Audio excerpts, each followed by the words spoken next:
Do you know the legend of the Swordsmaster of the Twin Blades?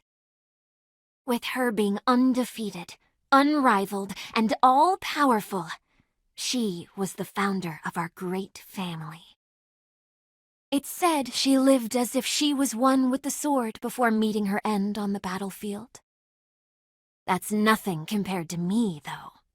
The founder learned techniques at 8 years old that I learned at 7. And yet, nothing will stop everyone from saying, "Founder this," and "Founder that." Sure, the founder's worthy of all the praise, but records were made to be broken. If everyone's aiming to be a swordsmaster like her, then I'll aim even higher and carve out a legend that outshines hers. My admiration drives me to outshine her. That's what makes a swordsmaster, right? I learned how to grip a sword before I could speak, and how to use one before I could read. Now, I've cut ties with everything irrelevant to swordplay, following a life that's one with the sword. After all, my goal was to outshine the founder. I couldn't dedicate anything less than my entire life.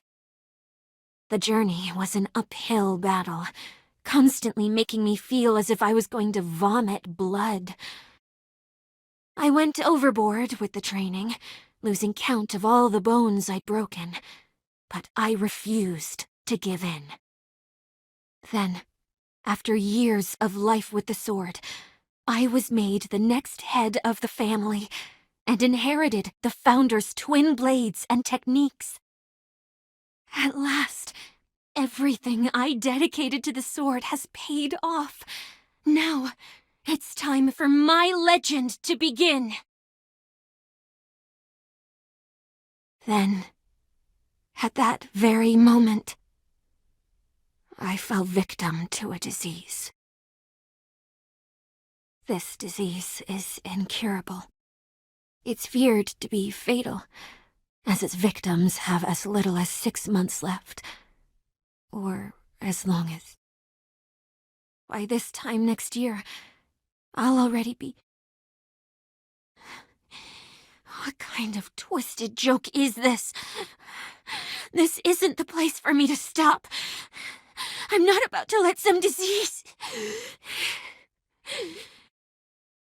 But with my body not moving as I wanted it to, I knew it was withering away with each passing day.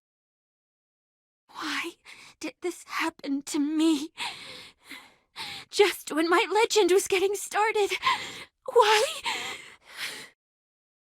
If you have the time to weep, then get stronger.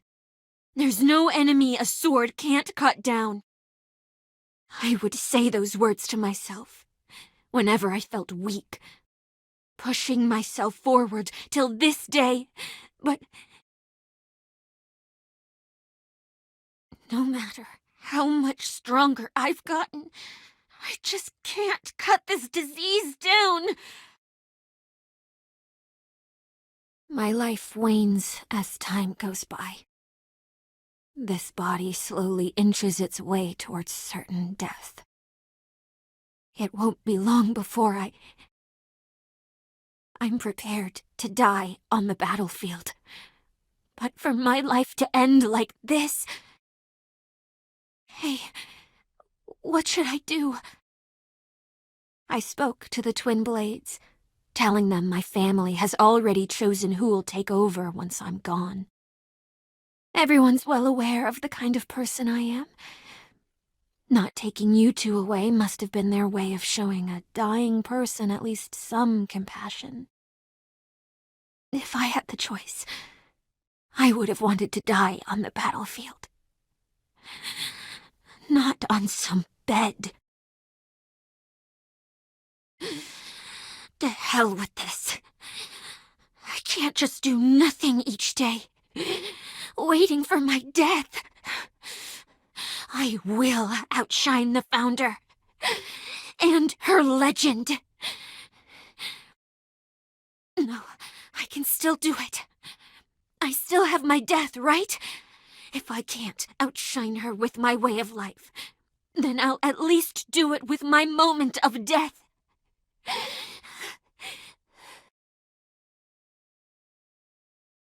I have to go. The battlefield is waiting for me. Soon afterwards, I traveled from battlefield to battlefield. At first, I thought I'd quickly run out of strength, but for some reason, I was light on my feet. The pain left my body only when I was fighting. It was as if I'd returned to the time when I was free of this disease.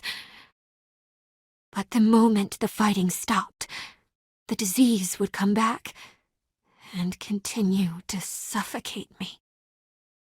I've lost count of the times I cursed the gods for forcing this fate onto me, but I'll be grateful only because they've let me choose how I die. How lucky am I to be able to die on the battlefield? Now, I can do it. By dying in a way that outshines the Founder's moment of death, I will outshine her legend.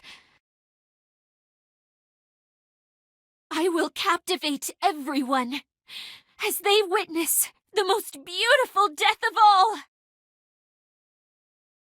Something happened as I was wandering to another battlefield. A curious lot appeared before me. There was a man with a staff, and witches positioned to protect him.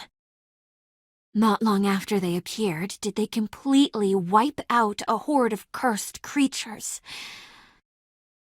Oh, the nerve.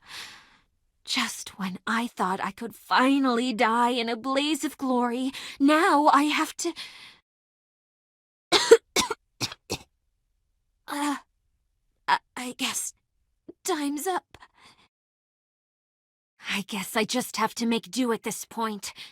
I'll make you pay for getting in my way. With your life! I made my way towards the man with the staff. He seemed like the most important one out of the lot. I bear no ill will towards you. Sorry. At last, this is it. But just as my blade was about to strike him, his staff suddenly started to shine. At that moment, the whispers urging me to die were drowned out, as his voice pierced deep into my heart with one powerful word. Live. Oh, that's right. Everyone admired the Founder not because of her moment of death. It was her way of life, resisting death and fighting till her very last breath. When someone dies, they live on in someone's heart. That's what I was aiming for. That way of life. When all my hard work had gone to waste and killed my future, I gave in to this disease and to myself. If I let this be, outshining the Founder will be nothing more than an empty dream. So, I'll fight. Not to die in a blaze of glory, but to captivate everyone with my way of life. These twin blades and I will fight till I breathe my last. Fighting for the fate of the world will be perfect for leaving behind proof that I died. No, that I lived. I'll leave this world earlier than them. That's inescapable. That's why, till then, till the moment my life comes to an end,